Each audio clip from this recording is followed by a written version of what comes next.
Hello friends, this is Tim Collins coming to you again with our weekend word.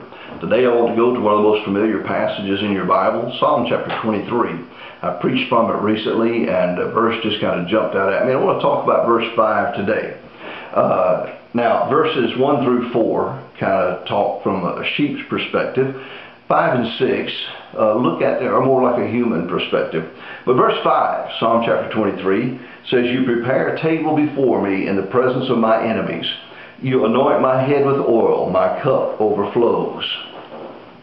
Now, the picture that David is painting here was during Bible times, a king or wealthy person would give a huge feast, a banquet, and this would be held in a huge banquet room, and invited guests would come in and would recline at the table, and but anyone who wanted to was generally allowed to come in and stand around the perimeter. Now, they weren't invited, they couldn't participate in the feast, but they were allowed to stand around and watch. And they were expected to go gossip and tell everybody in town who was at your feast and elevate your esteem in the town. But that's what David is pointing out here. He says, God prepares a table before us in the presence of our enemies. He anoints our head with oil. That was a welcoming, part of the welcoming protocol in this banquet thing. You see Luke chapter 7, the story of Jesus at the house of Simon. Years ago, when I pastored in South Alabama, a little town called Kinston, we lived on a state highway out in the country, and we used to get a lot of cats dropped off and abandoned at our house, and usually they'd have kittens a few days later. So I always had plenty of cats and kittens around. And one day somebody dropped off a poodle, an old poodle named Daisy. I don't know how old she was, but she was pretty elderly. She died about a year and a half after we got her. But during the time Daisy was with us, one of the cats had kittens, 4 or 5 little kittens. And you know, cats are notoriously horrible mothers. She would come and she would feed her babies, and then she'd just go and disappear for hours at a time. And Daisy couldn't stand it. She just couldn't handle that. So she adopted those kittens.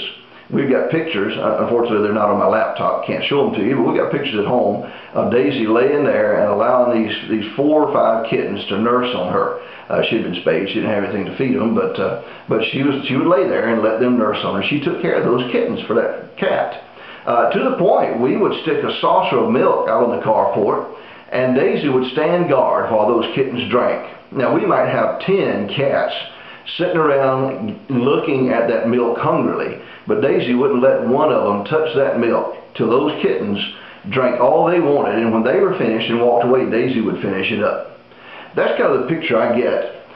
God has invited us to this sumptuous feast. He's prepared this elaborate banquet for us to attend. He is abundant. He said, "My cup overflows." There's more there than I can handle. And we may be surrounded by enemies. You know, the perimeter may be surrounded by enemies. We all have spiritual enemies that are out to destroy us, Satan and his demons and whatever. But some of you may have literal human enemies that are out to intentionally harm you.